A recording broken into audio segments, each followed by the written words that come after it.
आपकी स्क्रीन पर फिलवक्त अडानी साहब के टीवी चैनल का एक ग्राफिक प्लेट है और यह ग्राफिक प्लेट आपको चीख चीख कर बता रहा है कि दरअसल भारत को एक बहुत बड़ी राहत मिल गई है, क्योंकि एलपीजी गैस की एक बहुत बड़ी खेप भारत आ रही है।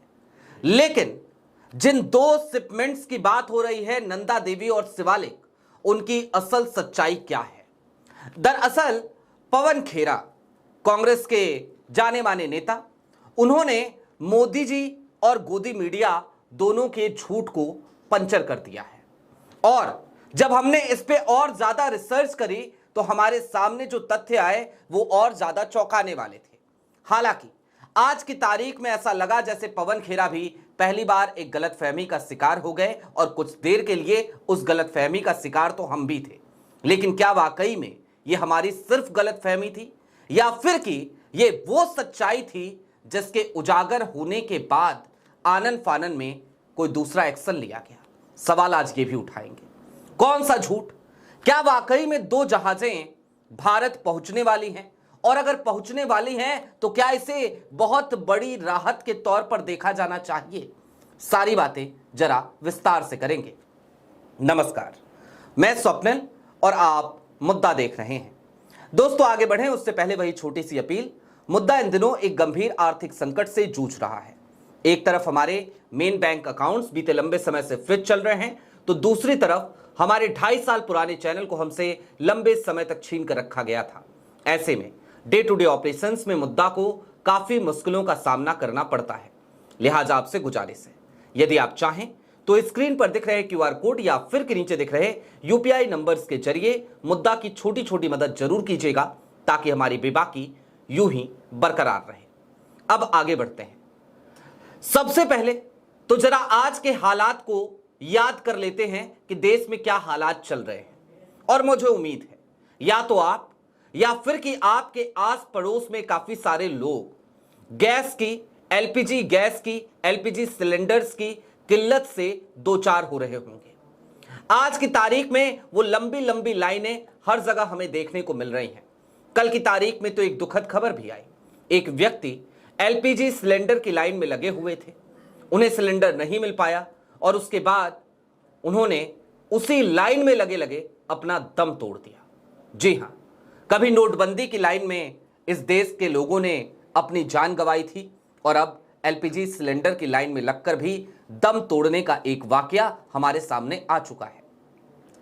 मैंने कहा था आपके आसपास में लोग परेशान होंगे। चलिए शुरुआत वहीं से करते हैं।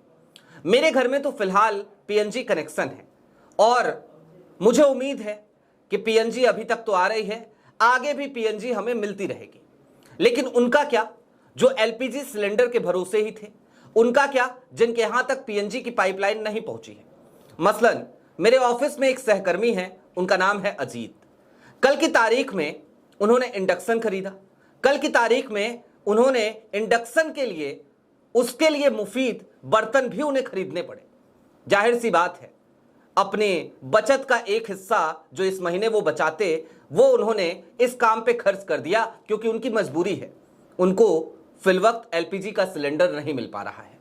और इसके बावजूद अगर कोई कहे कि नहीं भाई, सब कुछ मंगल है, सब कुछ चंगा है, तो फिर जरा सोचिए कि इसे किस तरीके से देखा जाना चाहिए। अब उसी खबर की तरफ लौटते हैं जरा। सबसे पहले जो अडानी साहब के चैनल के साथ साथ इस देश की गोदी मीडिया भी चीख चीख कर बता रही है। वो कह रही है कि इस देश को एक बहुत बड़ी राहत मिल गई है, क्योंकि स्ट्रेट ऑफ होर्मुज से भारत के झंडे लगे दो शिप, जिनमें से एक का नाम नंदा देवी है और दूसरे का नाम शिवालिक, वो दोनों ही निकल चुके हैं, उस खतरनाक रास्ते को पार कर चुके हैं और वो भारत आ रहे हैं। लेकिन क्या वाकई में वो भारत आ रहे हैं? सबसे पहले पवन खेरा ने इस पर सवाल उठाया। एक वेबसाइट है मरीन ट्रैफिक की। मरीन ट्रैफिक की वेबसाइट पर जाकर अगर आप सर्च करेंगे तो आपको एक्चुअल जो स्टेटस है किसी भी शिप का वो मिल जाता है। हमने भी वहां पर सर्च किया, पवन खेरा ने भी सर्च किया था। जिस वक्त पे पवन खेरा साहब ने सर्च किया था, उस वक्त से लेकर अब तक कुछ बदलाव आया है। क्या बदलाव आया है वो मैं अभी आपको बता दूंगा। लेकिन सबसे पहले जरा जान लीजिए कि दरअसल पवन खेरा साहब ने जब सर्च किया तो क्या दिख रहा था। जब पवन खेरा साहब ने सर्च किया तो ये दिख रहा था कि ये टैंकर्स रास फलान से, ओमान के, वहां से निकले हैं और ये टैंकर्स एलपीजी गैस जिनमें है ये अमेरिका के जैक्सन पोर्ट तक जाएंगे। जाहिर सी बात है ये चौंकाने वाली खबर थी। जिस शिपमेंट को लेकर बार बार ये दावा किया जा रहा है कि वो भारत आ रही है, अगर वो शिपमेंट भारत ना आकर अमेरिका जा रही हो तो फिर ये देश की विदेश नीति के हिसाब से भी बहुत बड़ा झटका था। क्यों था ये झटका, जरा उसको भी समझिए। ईरान के ऊपर अमेरिका हमला कर रहा है और ऐसे में यदि ईरान ने भारत का झंडा देखकर स्ट्रेट ऑफ होर्मुज से हमें रास्ता दे दिया, हमारे 2 शिप्स को ही हालांकि अभी रास्ता मिला है, और इनकी कितनी क्षमता है, ये कितनी बड़ी राहत है, इसका भी पोस्टमार्टम मैं करूंगा। लेकिन जरा सोचिए अगर वो अमेरिका जा रही हो तो फिर क्या होगा। सच्चाई यही है कि ये दोनों शिपमेंट्स अमेरिका ही जा रही हैं, लेकिन अमेरिका जाने से पहले ये दोनों शिपमेंट्स भारत आएंगी, ये भी एक सच है। भारत में ये अपना जो एलपीजी गैस है उसको ड्रॉप करेंगी और उसके बाद ये अमेरिका के जैक्सन जाएंगी। जाहिर सी बात है जैक्सन इसलिए जा रही हैं क्योंकि अब अमेरिका से भी संभवतः हम वहां से भी हम गैस खरीदेंगे। एक रास्ता वही तो बचता है। लेकिन अब यहां पर थोड़ी देर के लिए और ठहरिए और जरा अब इन दोनों नंदा देवी और शिवालिक की कैपेसिटी समझिए। इन दोनों शिपमेंट्स को अगर आप देखें तो इनकी क्षमता मात्र इतनी ही है कि 60 से 65 लाख सिलेंडर्स नंदा देवी से और लगभग इतने ही सिलेंडर शिवालिक से रिफिल किए जा सकते हैं। 60 से 65 लाख घरेलू सिलेंडर्स जो आपके घर में एलपीजी यूज होती है। अब इसे क्या कहा जा रहा था, बहुत बड़ी राहत। क्या यह वाकई में बहुत बड़ी राहत है? इसके लिए आपको यह जानना होगा कि आखिरकार भारत में औसतन प्रतिदिन कितने घरेलू सिलेंडर्स की खपत होती है। इसका जवाब है 60 से 65 लाख। और 60 से 65 लाख सिलेंडर्स की अगर डेली खपत है तो फिर जरा सोचिए ये राहत है या नहीं राहत है, क्योंकि ये तो 2 दिन का ही स्टॉक है। और अगर 2 दिन का ही स्टॉक है तो फिर गोदी मीडिया चीख चीख कर चिल्ला चिल्ला कर क्यों कह रही है कि बहुत बड़ी राहत मिल गई है। अब यहां पर थोड़ी देर के लिए और ठहरने की जरूरत है और यह समझने की जरूरत है कि आखिरकार आज की तारीख में एलपीजी सिलेंडर्स को लेकर के जिस तरीके की किल्लत का सामना हमें करना पड़ रहा है, जिस तरीके से आज की तारीख में भारत के सामने एक ऐसी मुसीबत मुंह बाए खड़ी है, इसके पीछे जिम्मेदार कौन है, जवाबदेही किसकी होनी चाहिए। आप में से कई लोग कहेंगे और कई लोग सरकार को डिफेंड करने के लिए कह रहे हैं कि भाई इसमें सरकार क्या करे, युद्ध तो अमेरिका ने किया है ना, हमला तो अमेरिका और इजराइल ने किया है ना ईरान पे, तो ईरान ने अगर स्ट्रेट ऑफ होर्मुज बंद कर दिया उनकी हमला करने की वजह से, तो इसमें भारत की क्या गलती। चलिए इसी बात को समझते हैं। क्या पाकिस्तान के शिपमेंट्स को स्ट्रेट ऑफ होर्मुज से आने से ईरान ने रोक दिया? ऐसी कोई खबर अब तक रिपोर्ट नहीं हुई है। क्या बांग्लादेश के शिपमेंट को आने से ईरान रोक देगा? ऐसी भी कोई खबर अभी तक रिपोर्ट नहीं हुई है। फिर भारत के साथ ऐसा क्यों हो रहा है? ईरान के supreme leader Ayatollah Ali Khamenei की मौत हो जाती है, वो खबर आती है। इस देश में जगह जगह पर प्रोटेस्ट होते हैं, इस देश में जगह जगह पर लोग इकट्ठे होते हैं, अपना दुख जताते हैं, लेकिन क्या भारत सरकार की एक बार भी कोई प्रतिक्रिया आती है? किसी के बर्थडे पर तुरंत ही उसे विश करने वाले प्रधानमंत्री नरेंद्र मोदी, हर जयंती पर लंबे चौड़े पोस्ट लिखने वाले प्रधानमंत्री नरेंद्र मोदी, क्रिकेट की जीत पर जश्न मनाते हुए लंबे चौड़े पोस्ट लिखने वाले प्रधानमंत्री नरेंद्र मोदी, देश के एक दोस्त के मौत पर, जी हां अयातुल्ला अली खामनेई इस देश के एक दोस्त थे, उनकी मौत पर मोदी जी खामोश हो जाते हैं। क्या ये ईरान के साथ धोखा नहीं था? आखिरकार आज की तारीख में ऐसी क्या मजबूरी है कि प्रधानमंत्री नरेंद्र मोदी बार बार वही करते हुए नजर आते हैं जिसमें अमेरिका खुश होता रहे, उसकी नाराजगी ना झेलनी पड़े।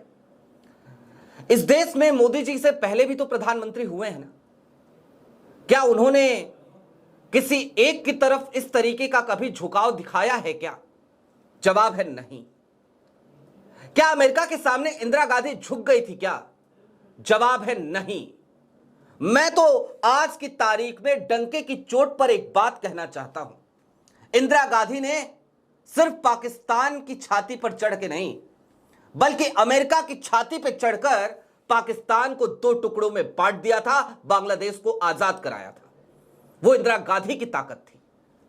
वो उन्होंने कॉम्प्रोमाइज नहीं किया, उन्होंने निक्सन के सामने घुटने नहीं टेके, लिहाजा उन्हें लोग आयरन लेडी कहते हैं। लेकिन प्रधानमंत्री नरेंद्र मोदी, जिन्होंने अपने नाम में ना जाने कितनी ही उपमाएं लगाने की कोशिश करी, कभी खुद को प्रधान चौकीदार कहलवाया तो कभी खुद को विश्व गुरु कहलवा दिया, कभी उन्होंने खुद को 56 इंची कहलवाया, लेकिन इन तमाम उपमाओं के बावजूद आज की तारीख में प्रधानमंत्री नरेंद्र मोदी के लिए सबसे ज्यादा मुफीद क्या शब्द है? कोई उन्हें डंकापति कह देता है, तो कोई कहता है कि भाई प्रधानमंत्री नरेंद्र मोदी का जो ऑरा था ना, वो ऑरा अब धीरे धीरे खत्म होता जा रहा है। क्यों होता जा रहा है? नारे लग रहे हैं, पीएम इज कॉम्प्रोमाइज्ड, क्यों लग रहे हैं?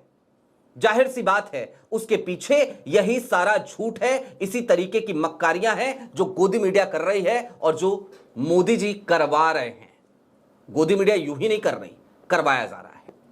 खैर, अब ये रास फलान से अगर उन्हें जैक्सन जाना था, उन दोनों शिपमेंट्स को, तो फिर अचानक से डेस्टिनेशन क्यों चेंज हुई है? ये रहस्य का विषय अभी भी है, ये अभी भी रहस्य का विषय है।